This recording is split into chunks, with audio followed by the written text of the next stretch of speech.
मंडळी नमस्कार. Pusegaon police station हद्दीमध्ये Pusegaon गावामध्ये एक 4-5 दिवसापूर्वी एक दरोडा पडला होता आणि त्यानुसार जी फिर्याद दाखल झाली होती.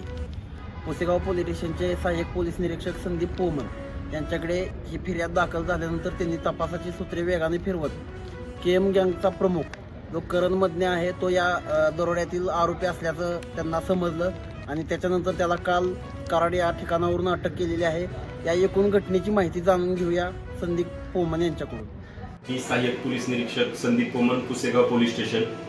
पुसेगाव पोलीस स्टेशनमध्ये दिनांक 22/12/2025 रोजी 3:30 वाजताच्या सुमारास पुसेगाव यात्रा मैदान या ठिकाणी सूरज बाबूराव जाधव व साक्षीदार निखिल जाधव यांना चाकूचा धाक दाखवून त्यांच्याकडची 1 तोळा सोन्याची चेन आणि 10,000 रुपये रोख रक्कम घेऊन त्या ठिकाणावरून रेकॉर्डवरील गुन्हेगार करण बाचाराम मदने व त्याचे साथीदार पळून गेले होते आणि त्यांनी हा एक गंभीर गुन्हा त्या ठिकाणी केला होता.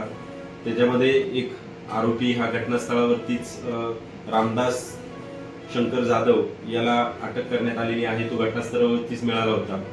राहिलेले जे आरोपी आहेत करण बाचाराम मदने आणि वैभव सतीश जाधव, शुभम शशिकांत जाधव यांना या ठिकाणी शुभम शशिकांत जाधव याला आणि करण बाचाराम मदने याला अटक करण्यात आलेली आहे.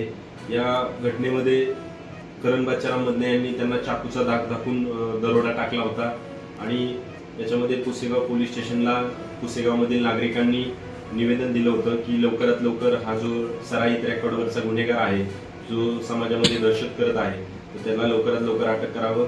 त्याप्रमाणे पुसेगाव पोलीस स्टेशनने आणि माननीय SP सरांच्या आदेशाने टीम तयार करून त्या ठिकाणी काल त्याला कराड येथून ताब्यात घेतलेला आहे. तांत्रिक तपास केला आणि त्याला ताब्यात घेऊन अटक केलेला आहे. त्याच्यासोबत त्याचा साथीदार शुभम शशिकांत जाधव याला देखील ताब्यात घेऊन अटक करण्यात आलेली आहे. 3 आरोपी या गुन्ह्यात अद्यापपर्यंत अटक झालेले आहेत आणि उर्वरित 2 आरोपी हे मलवडी येथील राहणारे आहेत. त्यांचा पण शोध सुरू आहे.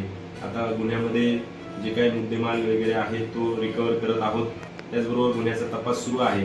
हा जो करण बाचाराम मदने आहे हा गुन्हेगार सराईत असून त्या ठिकाणी त्याच्यावरती विविध गुन्हे गंभीर दाखल असून त्याच्यावरती येणाऱ्या कालावधीमध्ये देखील पोलीस स्टेशनच्या माध्यमातून आणखी गंभीर सेक्शन लावून हा तपास वेळेत पूर्ण करून जास्तीत जास्त आरोपीला शिक्षा होईल यासाठी पोलीस स्टेशनच्या वतीने प्रयत्न करणार आहोत. आणि यापुढे देखील नागरिकांना मी आवाहन करू इच्छितो की ही पुसेगाव पोलीस स्टेशनमध्ये कायदा व सुव्यवस्था अबाधित राहील.